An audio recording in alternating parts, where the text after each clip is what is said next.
Blog Talk Radio.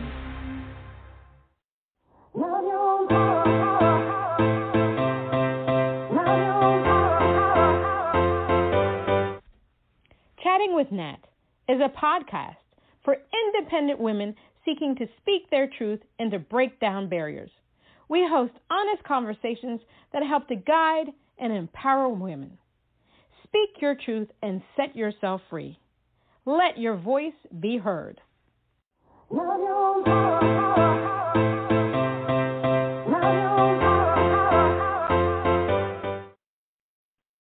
everyone. This is Chatting with Nat. Yes, it's Natalie Jean. It's Natalie Jean. And today we have the honor of having our songwriter, Skylar Love. Skylar Love is an emerging artist hailed from Doylestown, PA. You really can't put a title to her style. It's a mix of singer-songwriter meets indie pop rock with a whimsical dark twist.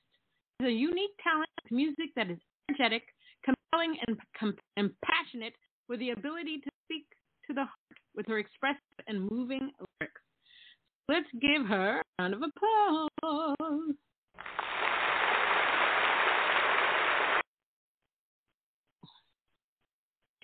Hi, I'm good. How are you? I'm alive and kicking. It's been it's been a hell of a 6 years, let me tell you. But I'm making it. I'm still breathing and waking up every day. So I would say I'm blessed in that regard. But can't believe we're still in the pandemic.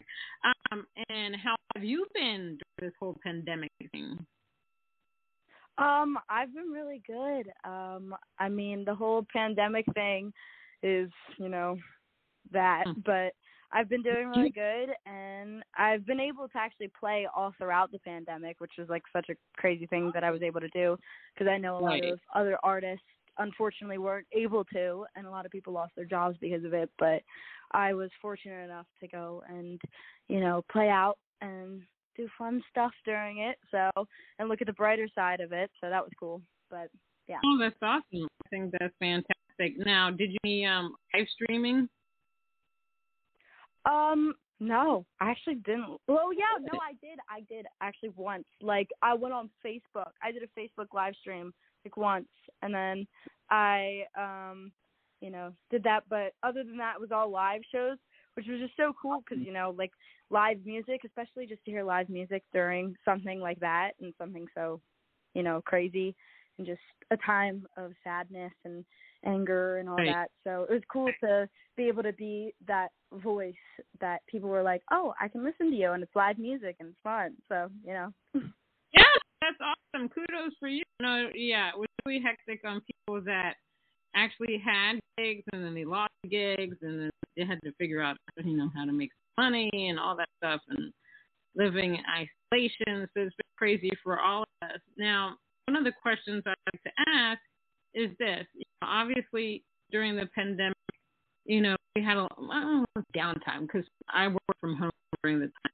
A lot of people had downtime, basically, and who you want to be as a person. Like I tell everybody, one of the craziest things that I'm seeing was family members walking outside together, because that was just like the weirdest thing for me, because before the pandemic, you didn't see that many families, especially in my neighborhood, walking together. The other thing that, I have colleagues, they were like, oh, they realized that they were working too much, so they cut back on hours of work so they could spend time with family. Some of the things, that we realized, obviously, that the pandemic was awful, but at the same time, it brought a lot of good changes for people in their lives. We weren't in the street, so pollution level was down. The animals in the trees and everything were happy for us not to be out there. They sang, they danced. You had people. There were several articles about people quitting their jobs because they realized that they wanted to do something that was more than about money. They want to do something that's more fulfilling. Something like their mission or their destiny in life. And for artists, some of us are just like, I want to do something different. I want to create a new brand. I want to do a different genre, or I want to do any genre, or I don't want to do music anymore. A lot of people really took time to reflect, decide what they want to do. During this time, I know you had the opportunity to perform, but do you think about really who you want to be as an artist? You know, if you want to be an effective player, what is your ultimate goal in music? Yeah, well, so yeah, definitely. The pandemic was just like a huge time of reflection for everyone, like even working or not working. Like I was just such like a quiet time, but yet it was so loud for everybody. And like with just all the different types of changes, and like it just was really cool.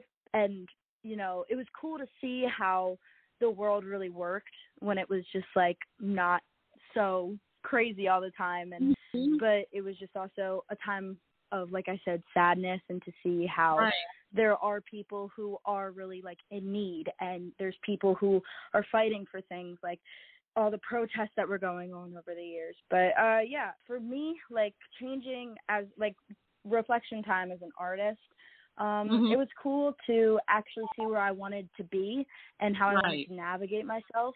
Because before, I mean, like, I knew that music was all I ever wanted to do. I knew that music is just me. It's like, it's a second part of me. Like, I have me, there's one half, and then music is my second half. So it's like, that's just all I live and breathe all the time. But yeah, so to actually know that 100% there's nothing else in this world that I wanted to do, and I knew that I could actually make a living out of this and do everything that I wanted to do during this. It was so cool to just like actually sit down and work really hard on my goals as a musician. Awesome. Now, what was it about the music industry that made you say, whoa, music is me, I have to do this thing with something that you saw and heard? What was it that made you say, oh my gosh, I'm Skylar Love, and this is what I'm doing? Well, I think what made me say was, oh my God, I'm Skylar Love, was when my parents named me Skylar Love. But I mean, for music, I always wanted to be a person who could be a voice. And like for me, when I was 11 was when I first did my first open mic night, and I played an original song of mine, which I wrote about this girl that I really liked at the time. And it was just a hard thing for me to do, to go out and perform something and be so vulnerable to everybody. But I realized that vulnerability is something that I really like to do, and I like to just show everybody that it's okay to have something to share with everybody. And I think when I was younger, there's so many artists that I looked up to, and their lyrics really spoke to me, that I was like, oh my gosh, I want to be like that for somebody else too. Like, I want like another 11-year-old little girl to look at me and think that's a strong woman figure that I can look up to, and I relate to her lyrics, and something about her speaks to me and I relate to her, because I just feel like that's so cool that I was able to do that for, like, I was able to connect with somebody else as an artist, and I just hope that in the future somebody can do that for me, you know? Right. No, I get that. That's awesome. How important is it for you to be authentic in your music as an artist? Very. I like to just talk about a lot of experiences that are just there's just subjects that a lot of people don't like to touch on, like, and a lot of times I like to challenge myself by writing about things that I've never even personally experienced. Like, I wrote about having brain cancer. I wrote about having getting pregnant by somebody at a young age, and then the daughter or the son or whatever, the kid, watching this father figure walk out on them, and just teenage pregnancy, like something that I've never personally experienced, but it's like just something that it's like a challenge that real people face, and subjects about songs that just people like never write about. It's always, I feel like every song I hear is, you know, about love, or how you fall out of love, or how you're falling in love. And I'm just like, I want something new, something refreshing, that's something that people don't like to talk about, that's like, because that's always brings up the best conversations, you know? things that make people uncomfortable. I like to make people uncomfortable. So I truly love that, because what we call that in the music world social impact message songs. And so it's interesting that you talk about that, because I had a conversation, well, I've been having a conversation with people for the past week about that.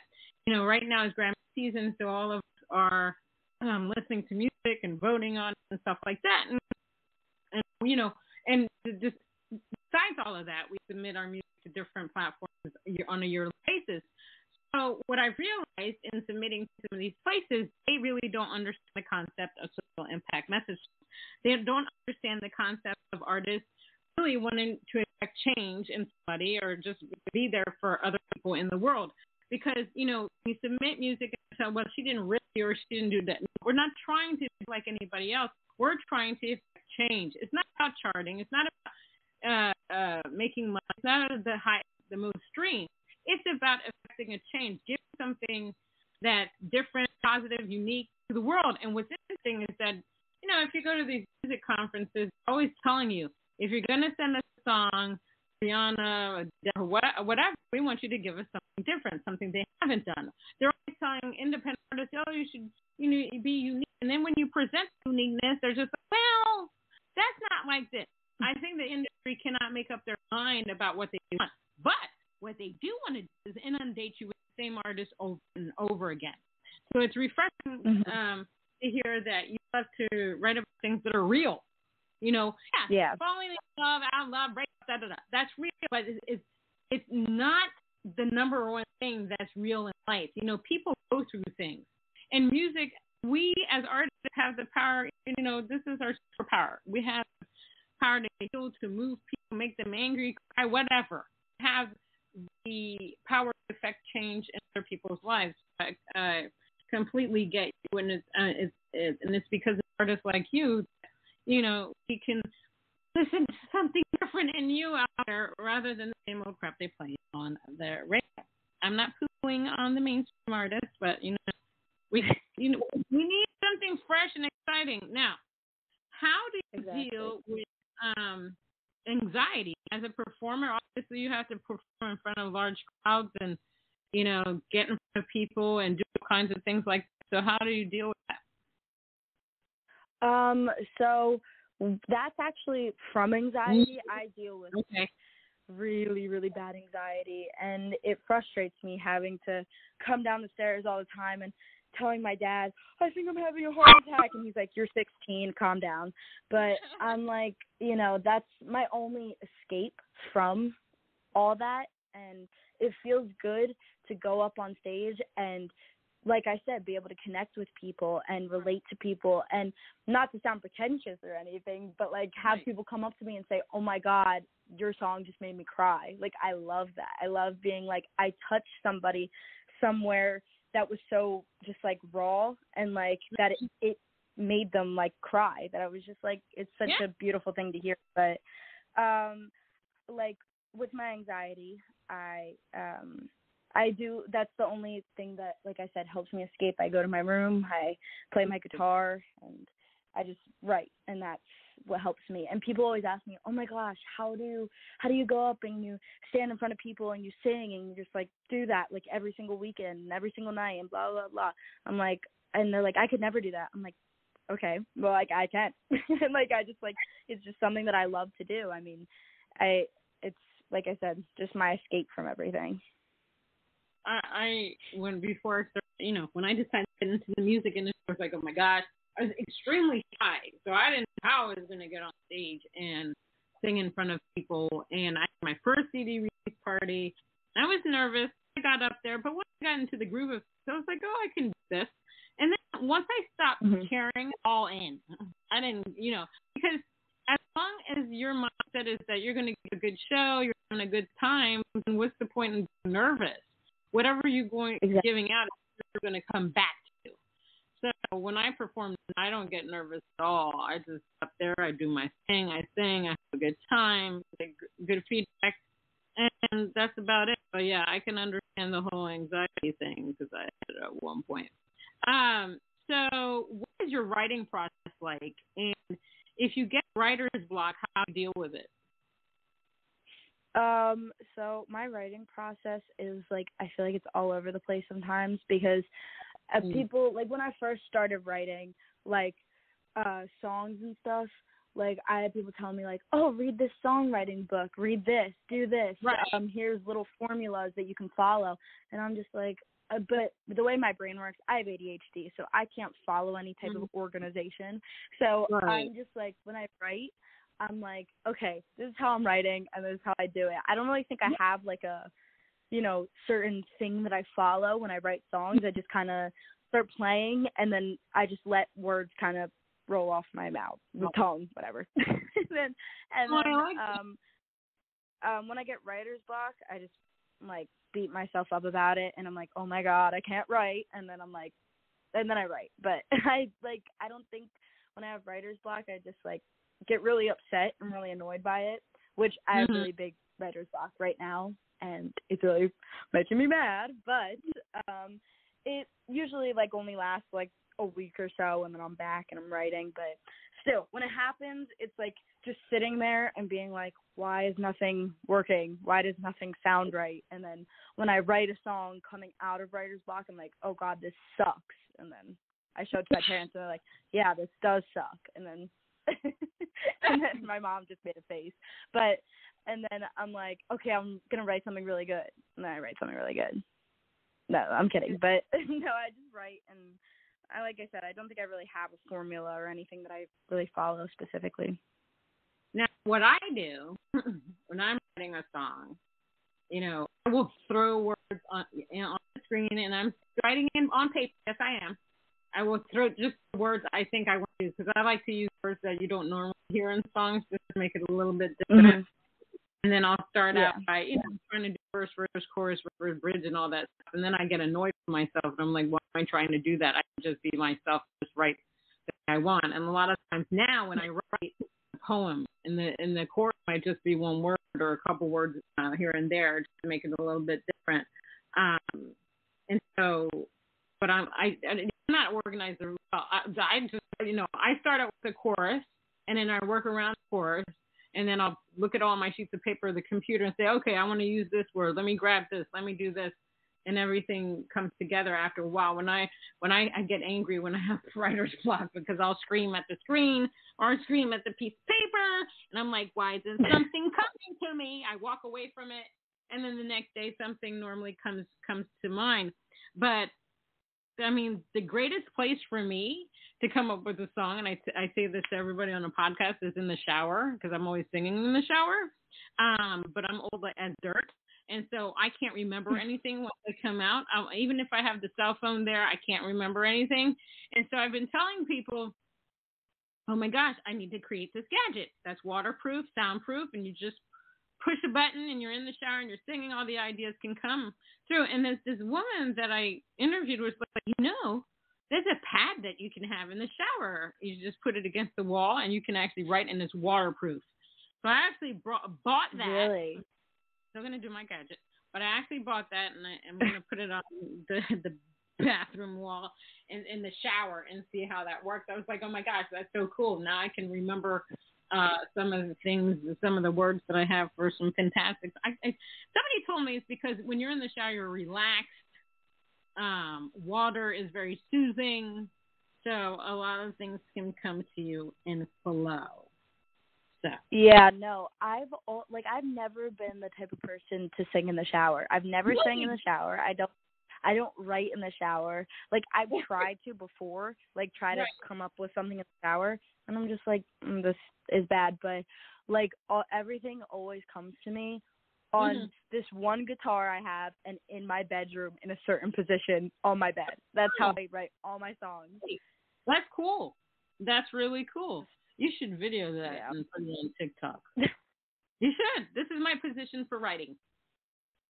And don't don't judge me. Whatever works for you, let me tell you. All right, so we're going to play your song "Racing Against Your Heart." Tell us what that's about. Okay, so this song, like I was saying earlier, how every song is about falling in and out of love. This song is exactly that. And well, not out of love, but it's falling in love with somebody. And Wrote it when I was 14. I'm 16 now, but it's just your cliche average love song, and it has a lot of driving references in it because I really wanted to drive at the time, and now I can. So awesome. Let's play it. And I'm saying things I shouldn't. It's ripping us apart. And I'm on the freeway, and I'm racing against your heart. Do-do-do, your heart. Do-do-do-do, your heart. Moving so fast, I see the light. Then we pass all the stop signs. I'm pretty sure I tried to cross the road, but I couldn't see where it would go. So I took a turn on the highway, and I'm saying things just to sin by slipping on his apart. But I'm on the freeway, and I'm dying, racing against your heart. Do-do-do, your heart. Do-do-do-do, your heart. My foot is on the gas, and the brakes, they don't exist. And this guy right behind us, he's up my ass. I made a U-turn down 95 while I looked right into your eyes. 100 miles per hour, can't see this ending right. Do-do-do, saying things that shouldn't. While slipping, it's ripping us apart. And I'm on the freeway, and I'm dying, racing against your heart. Do-do-do, your heart. Do-do-do-do, your heart.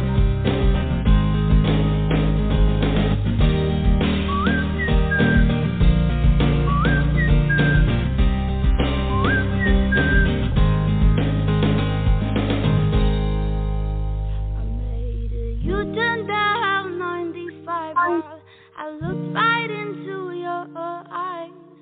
100 miles per hour. I hope this ends right. Racing against your heart. Oh, I'm racing against your heart.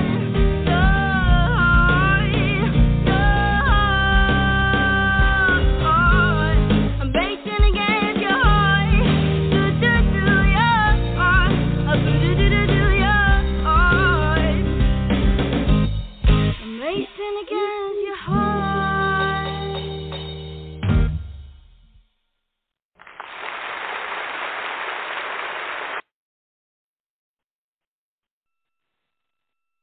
I absolutely love that.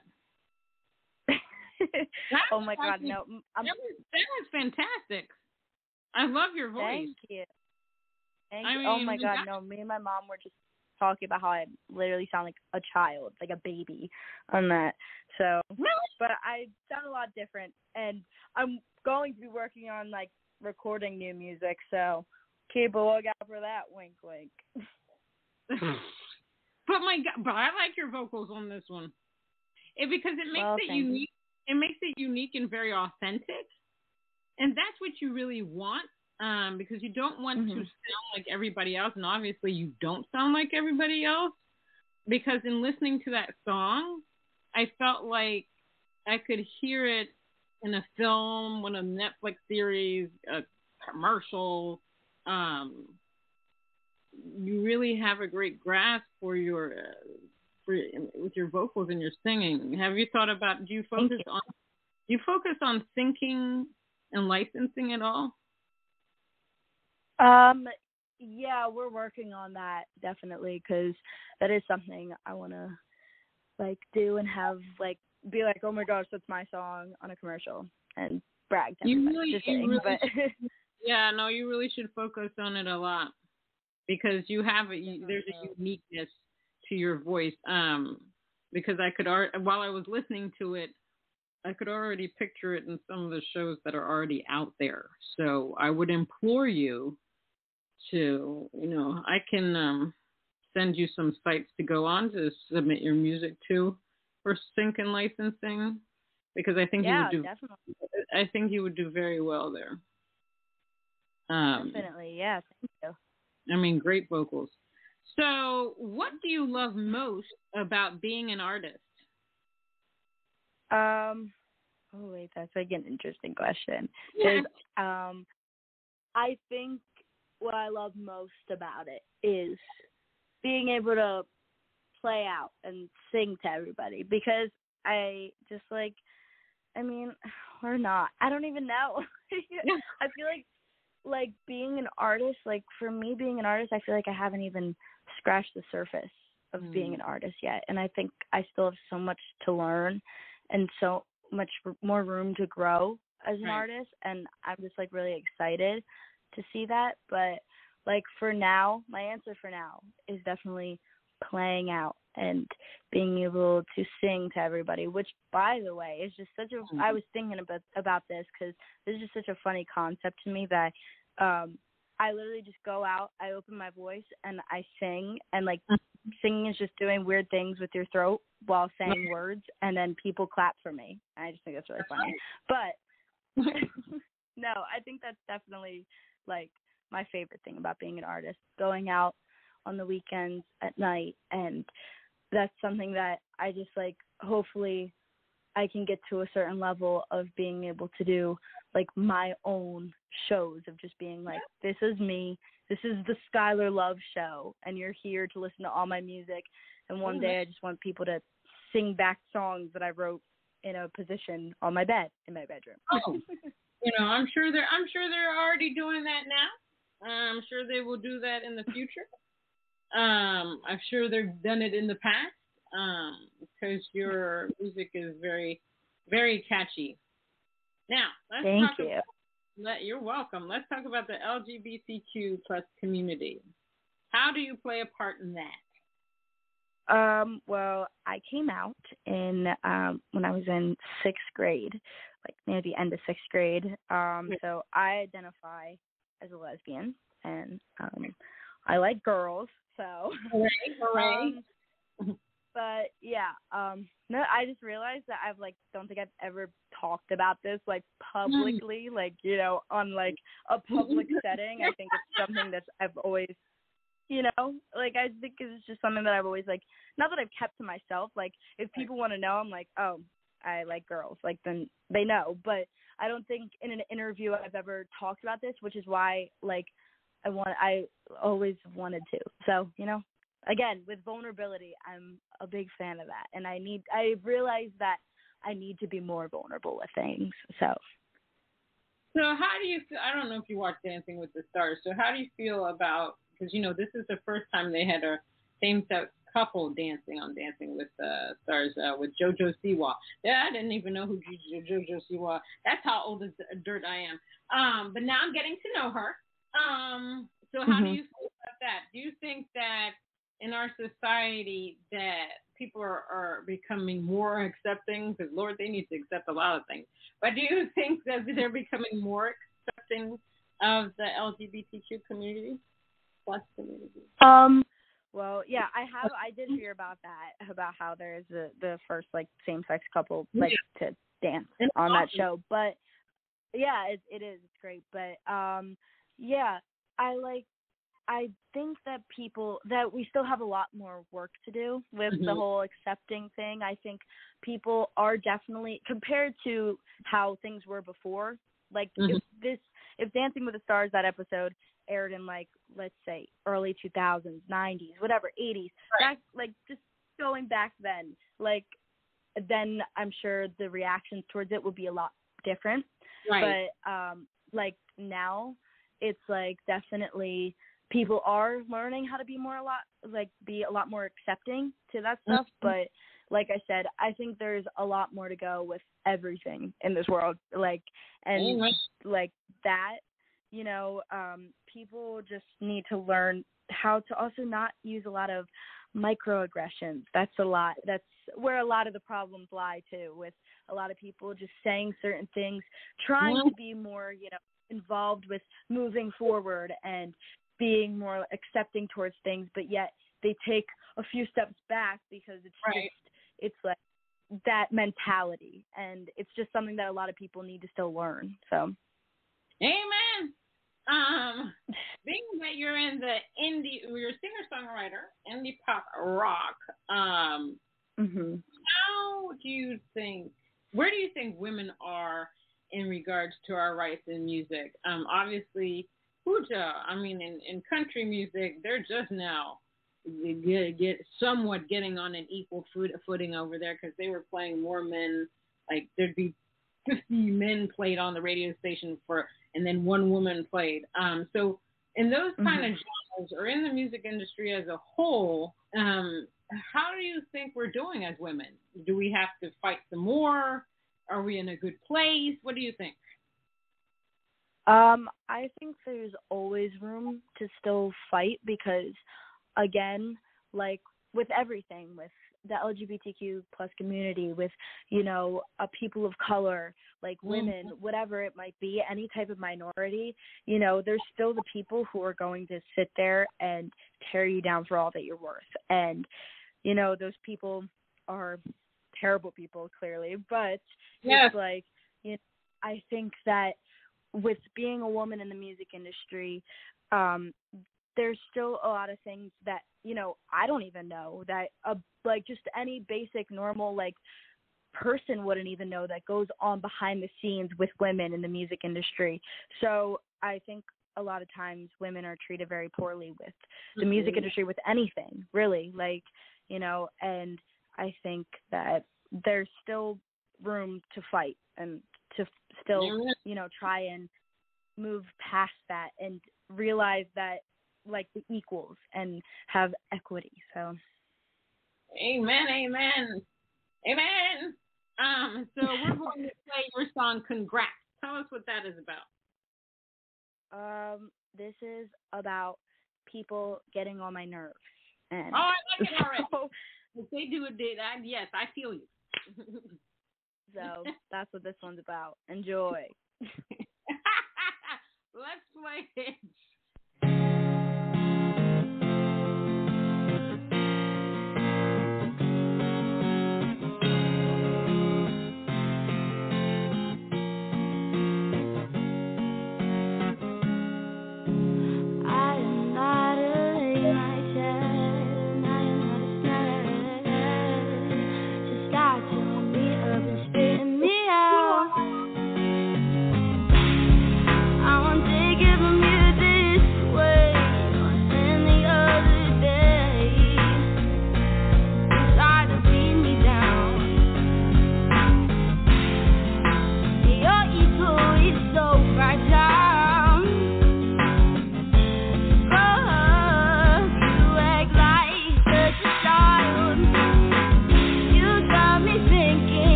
another hit. I absolutely love that. Yeah, you know what? People get on your nerves. I know in the past 6 years, a lot of people's gotten on my nerves. I've never deleted more people in my entire life than the past 6 years because it's just been, it's been, you know what it's been? It's been a lifelong, it's been a learning experience. You truly never know people. You truly don't.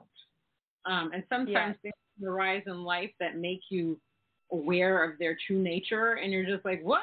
And then you're like, okay, bye.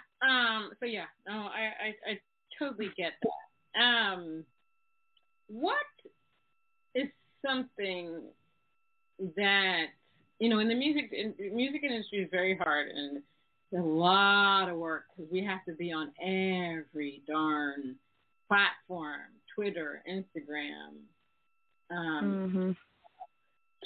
Facebook, Snapchat, Clubhouse, whatever it is.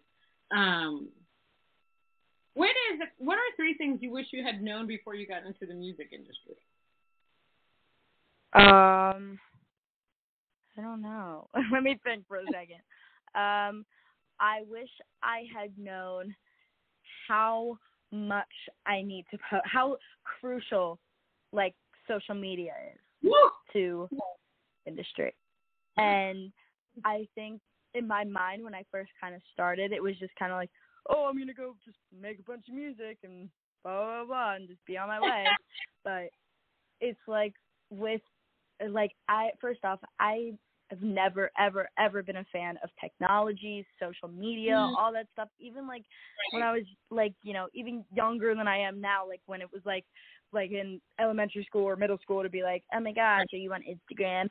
I'm like, ew, please stop. Because I've never, ever got that, and I still don't. Even, like, with how I need to use it today, I still don't get it. And, like, I'm, like, posting stuff, and I'm just like, okay, I did it. But then it's just, like, you have to keep doing it. And it's just like, oh, my God, it's the biggest headache in the world, but I do it, so. Annoying. I mean, it is so annoying. I will be the first one to tell you that, you know, we've interviewed people that actually do this for a living. Like, they teach people how to promo, and they were saying how, you know, you shouldn't post the same thing on each platform. And I was just laughing because it's like, it's hard enough to decide what you're going to put on the one platform, but you want me to come up with 4 different things on what? And exactly. It's like there's so much to put into to put into like a few likes. It's like, oh my God. It's like we're begging for likes. And then TikTok, I took a webinar on that, and they said, oh, you should be doing 5 videos a day. Okay, no. Oh my God, that's ridiculous. See, like, I feel like everybody has their own like view on TikTok, especially because it's so new to, especially for like artists, like to use it because Instagram, like everyone has kind of worked out that algorithm because Instagram has been around forever.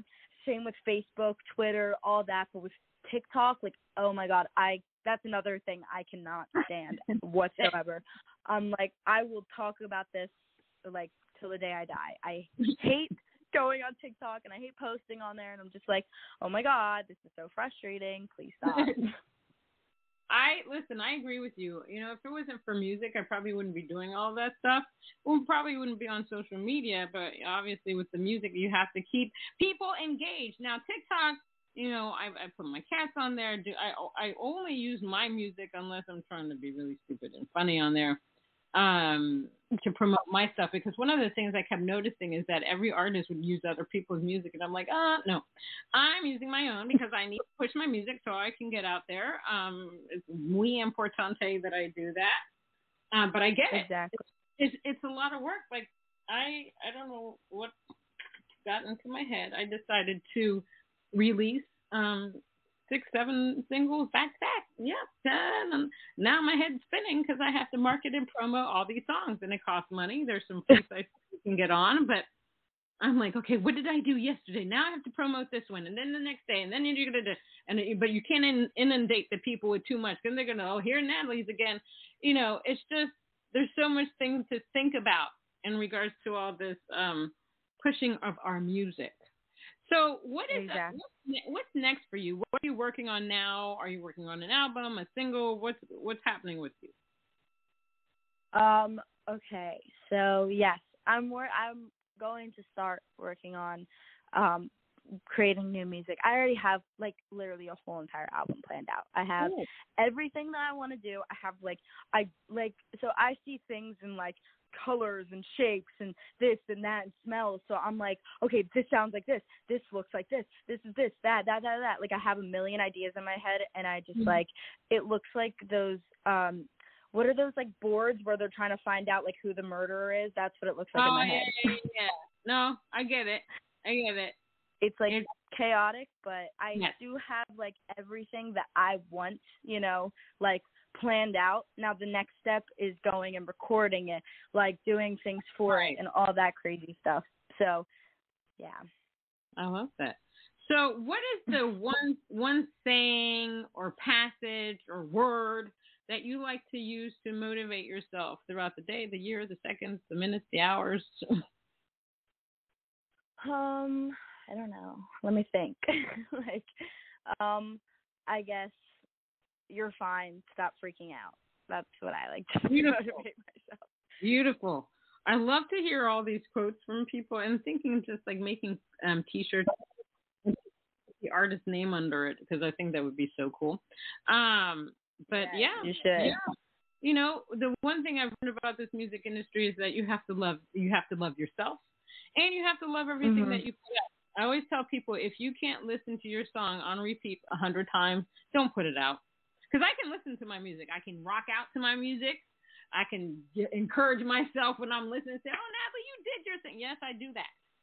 And I think it's important. You have to love music more than anybody else is going to love it. And you have to understand that music is subjective. Not everybody's going to love your stuff. And then there's plenty of people that are going to love your stuff. What you just said, I say that to everybody all the time. Music is subjective because everybody has different music tastes, and you can't get mad at somebody. Like when I tell people like, oh, these are my favorite artists, and people are like, ew, you like that artist? I'm not going to start getting all in their face and be like, oh my God, why don't you like them? It's like, okay, you don't like them. Cool. Let's move on. And I tell people that all the time. Like, people don't like Justin Bieber for whatever reason, but I love his music. I don't care. I like his music. If people don't like it, that's their problem.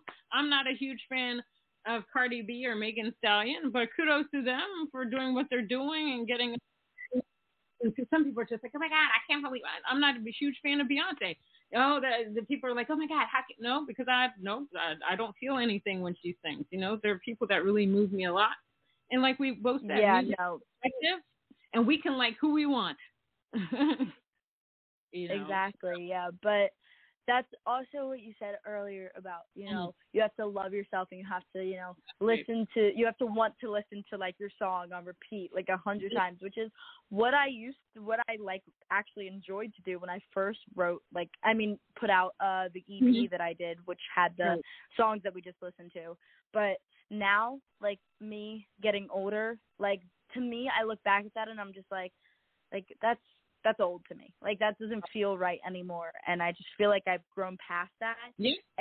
But with all the music that I write and I play now, I'm like, oh my God, I wish I could sing that song 500 more times. Right. Like I wish I could play that song a million more times because it just makes me happy and it makes me feel something. And that's when I know also that, I have a good song, when I just can't stop singing it in my head, when I just enjoy to play it. I agree. Amen. As artists, what people don't realize, we're truly always evolving. We can listen to our first album, okay, but then we listen to the second, the third, the fourth, the fifth, whatever, and we're just like, wow, we have evolved as musicians. We've become more creative because we're constantly learning. That's just nature. As people, we're always evolving. Sometimes people stay together because they're evolving together. Sometimes people grow apart, and so they don't stay together, and that's okay because they're not on the same, they're not on the same platform. They're not doing the same thing, and they don't have to do the same thing. But sometimes people grow apart. So it's just like that with music. We're always getting better at. Well, most of us are always getting better at our craft. Well, Skylar Love, thank you so much for being on Chatting with Nat. I enjoyed your. Thank you. You're really good. within the next week, I'll send you some of that stuff for the sync and licensing because I really think you should get into that. I think your music will definitely fit in many of the TV commercials, documentaries, movies that are out there. I think you're phenomenal, and I think your name is already in lights, and people are already singing your tunes because you're just great. You're just awesome. Thank you so much. You're so welcome. All right, everybody. This is Chatting with Nat with singer-songwriter Skylar Love. You can find her on, her website is www.officialskylarlove.com. She's on Instagram, officialskylarlove.com. The same with Facebook, YouTube, Twitter. She's on Spotify and TikTok. Find her. You'll love her. And if you don't remember all this stuff, just Google Skylar Love. I just tell people to Google because we're on so many darn platforms. We can't remember everything. So until next time on Chatting with Nat.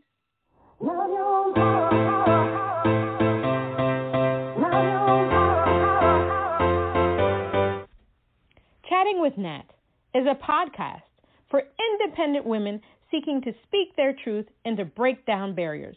We host honest conversations that help to guide and empower women. Speak your truth and set yourself free. Let your voice be heard.